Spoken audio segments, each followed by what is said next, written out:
بسم اللہ الرحمن الرحیم۔ السلام علیکم ناظرین،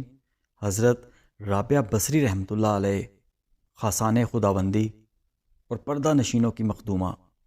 سوختہ عشق، قرب الہی کی شیفتہ اور پاکیزگی میں مریم ثانی تھیں۔ اگر معترض یہ کہے کہ مردوں کے تذکرے میں عورت کا ذکر کیوں کیا گیا، تو اس کا جواب یہ ہے کہ حضور اکرم صلی اللہ علیہ وآلہ وسلم نے ارشاد فرمایا ہے، اللہ تعالیٰ صورت کے بجائے قلب کو دیکھتا ہے، اسی لیے روز محشر تمام محاسبہ صورت کی بجائے نیت پر ہوگا۔ لہٰذا جو عورت ریاضت و عبادت میں مردوں کے مماثل ہو،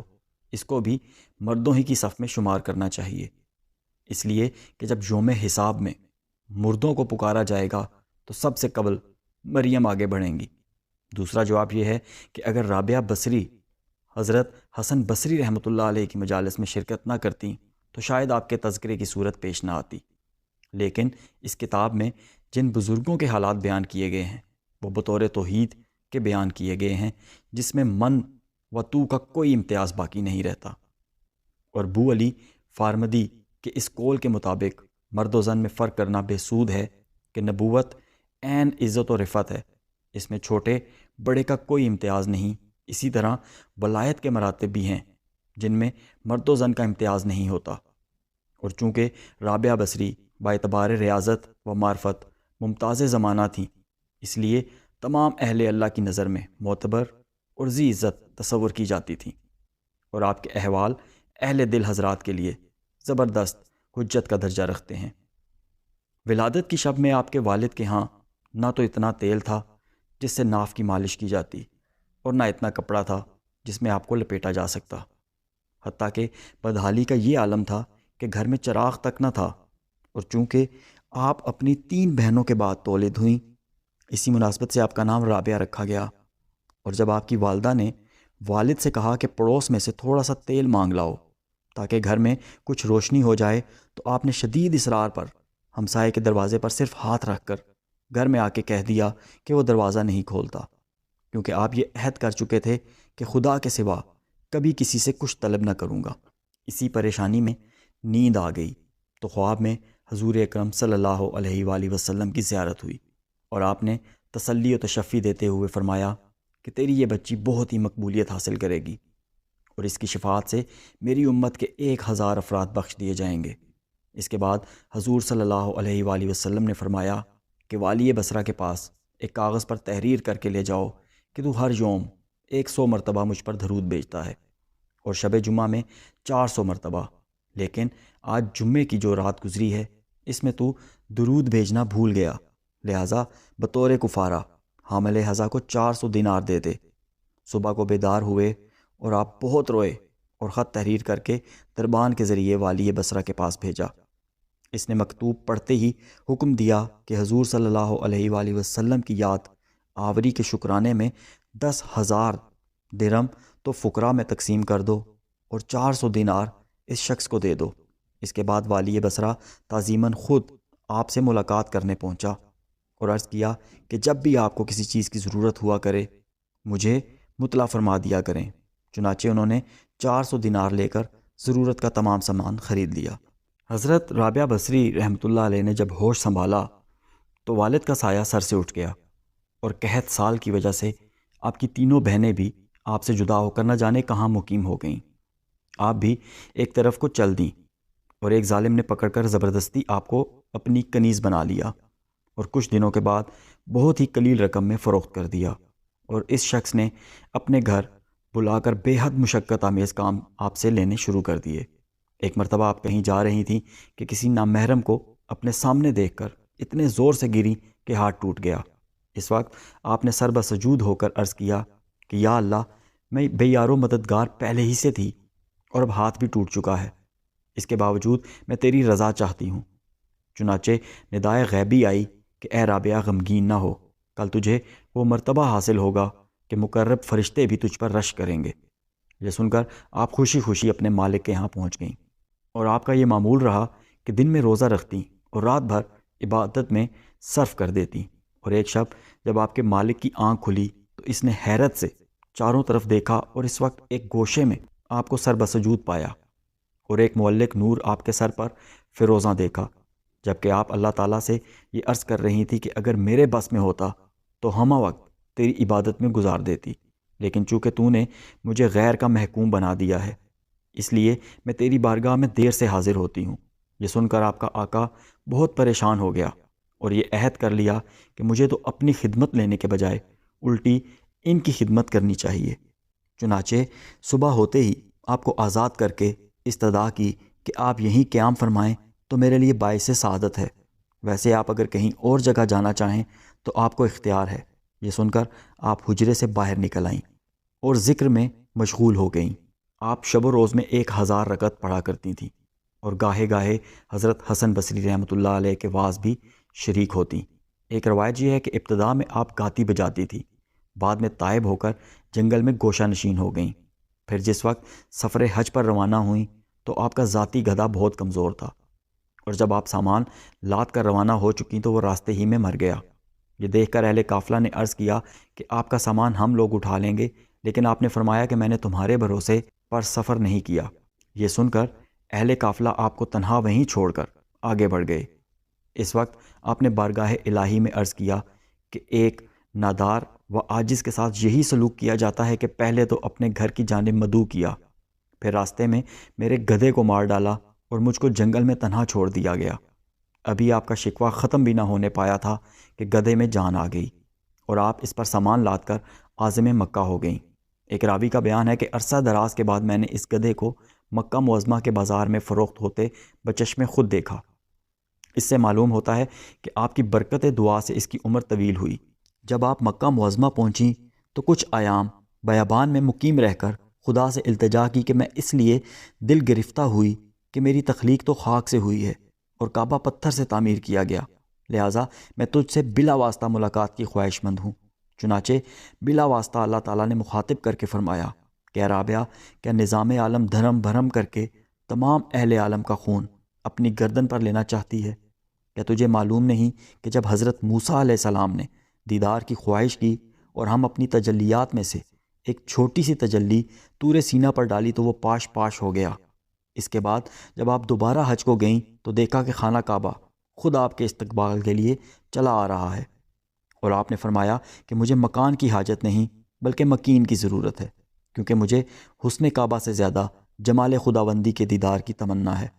حضرت ابراہیم ادہم جب سفر حج پر روانہ ہوئے تو ہر گام پر 2 رکعت نماز ادا کرتے ہوئے چلے اور مکمل 14 سال میں مکہ معظمہ پہنچے، اور دوران سفر یہ بھی کہتے جاتے کہ دوسرے لوگ تو قدموں سے چل کر پہنچے ہیں، لیکن میں سر اور آنکھوں کے بل پہنچوں گا۔ اور جب مکہ میں داخل ہوئے تو وہاں سے خانہ کعبہ غائب تھا، چنانچہ آپ اس تصور سے آبدیدہ ہو گئے کہ شاید میری بصارت زائل ہو چکی ہے، لیکن غیب سے ندا آئی کہ بصارت زائل نہیں ہوتی ہے بلکہ کعبہ ایک ضعیفہ کے استقبال کے لیے گیا ہوا ہے۔ یہ سن کر آپ کو احساس ندامت ہوا اور گریاں کنا عرض کیا کہ یا اللہ، وہ کون ہستی ہے؟ ندا آئی کہ وہ بہت ہی عظیم المرتبت ہستی ہے۔ چنانچہ آپ کی نظر اٹھی تو دیکھا کہ سامنے سے حضرت رابعہ بصری لاٹھی کے سہارے چلی آ رہی ہیں اور کعبہ اپنی جگہ پہنچ چکا ہے، اور آپ نے رابعہ بصری سے سوال کیا کہ تم نے نظام کو کیوں دھرم برم کر رکھا ہے؟ جواب ملا کہ میں نے تو نہیں، البتہ تم نے ایک ہنگامہ کھڑا کر رکھا ہے جو 14 برس بعد کعبہ تک پہنچے ہو۔ حضرت ابراہیم ادہم نے کہا کہ میں ہر گام پر 2 رکعت نفل پڑھتا ہوا آیا ہوں، جس کی وجہ سے اتنی تاخیر سے پہنچا۔ رابعہ نے فرمایا کہ تم نے تو نماز پڑھ کر فاصلے طے کیے اور میں عجز و انکسار کے ساتھ یہاں تک پہنچی ہوں۔ پھر ادائیگی حج کے بعد اللہ تعالیٰ سے رو کر عرض کیا،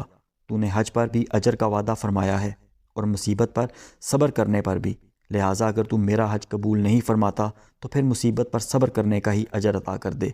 کیونکہ حج قبول نہ ہونے سے بڑھ کر اور کون سی مصیبت ہو سکتی ہے۔ وہاں سے بصرہ واپس ہو کر عبادت میں مشغول ہو گئیں، اور جب دوسرا سال حج کا زمانہ آیا تو فرمایا، گزشتہ سال تو کعبہ نے میرا استقبال کیا تھا اور اس سال میں اس کا استقبال کروں گی۔ چنانچہ شیخ فارمدی کے قول کے مطابق ایام حج کے موقع پر آپ نے جنگل میں جا کر کروٹ کے بل لڑکھنا شروع کر دیا اور مکمل 7 سال کے عرصے میں عرفات پہنچیں، اور وہاں یہ غیبی آواز سن کر اس طلب میں کیا رکھا ہے؟ اگر تو چاہے تو ہم اپنی تجلی سے بھی نواز سکتے ہیں۔ آپ نے عرض کیا کہ مجھ میں اتنی قوت و سکت کہاں، البتہ رتبہ فقر کی خواہش مند ہوں۔ اور ارشاد ہوا کہ فقر ہمارے قہر کے مترادف ہے، جس کو ہم نے صرف ان لوگوں کے لیے مخصوص کر دیا ہے جو ہماری بارگاہ سے متصل ہو جاتے ہیں کہ سر منہ فرق نہیں رہتا،